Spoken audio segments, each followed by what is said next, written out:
সম্মানিত উপস্থিত ফেসবুক ভাই ও বন্ধুগণ, দেশ এবং দেশের বাইরে থেকে যারা দেখতেছেন, এক ভাই প্রশ্ন করেছে যে দোকান খোলার পর প্রথম বিক্রি বাকিতে না করা, ফেরত না নেওয়া, এই প্রসঙ্গে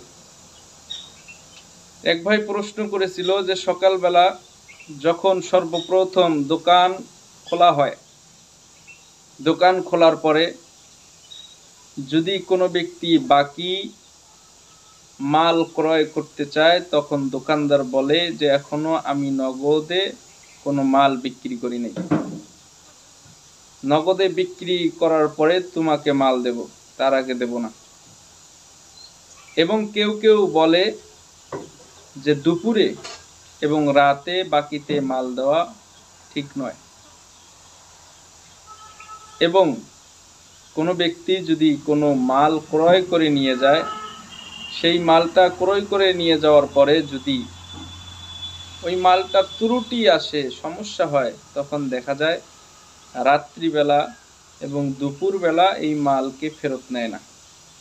এই প্রসঙ্গে যেই ভাই প্রশ্ন করেছিলেন যে সকালবেলা দোকান খোলার পরে বাকিতে মাল নেওয়ার বিষয়, আসলেই এই বিষয়টা, এটার কোনো গ্রহণযোগ্যতা নাই। এটা কোনো কোরআন এবং হাদিস দ্বারা সাবেত নাই যে সকালবেলা বাকিতে মাল দেওয়া যাবে না। কেননা কোনো ব্যক্তির যদি সমস্যা হয়, সেই ব্যক্তি যদি টাকা লেনদেন ঠিকভাবে মানুষকে দেয়, ঠিকভাবে যদি টাকা পয়সা দেওয়ার নিয়ত থাকে, সেই ব্যক্তিকে সকালে মাল দিলেও সেই ব্যক্তি কথা অনুযায়ী টাকা দোকানদারকে দিয়ে দিবে। যদি কোনো ব্যক্তির মনের মধ্যে এইরকম সমস্যা থাকে, ঠিকভাবে টাকা পয়সা লেনদেন ঠিকভাবে করে না, টাকা পয়সা দেয় না, ওই ব্যক্তির ক্ষেত্রে দেখা যায় সেই ব্যক্তি সকালবেলা মাল না নিয়ে যদি দুপুরে অথবা অন্য সময় মাল ক্রয় করে অথবা মাল নেয়, সেই ব্যক্তি সমস্যা করবেই, সেই ব্যক্তি সমস্যা করবেই, টাকা পয়সা দিতে সমস্যা করবে।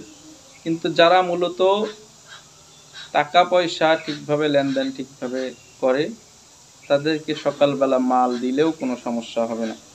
রাসূলুল্লাহ সাল্লাল্লাহু আলাইহি ওয়াসাল্লাম হাদিসে বলেন, মান আকালা নাদিমান বাইআতাহু আকালাল্লাহু আসরাতাহু ইয়াউমাল কিয়ামাহ। যে ব্যক্তি কোনো লজ্জিত ক্রেতার পণ্য ফেরত নিল, আল্লাহ তাআলা কিয়ামতের দিন তার ত্রুটি ঢেকে রাখবেন।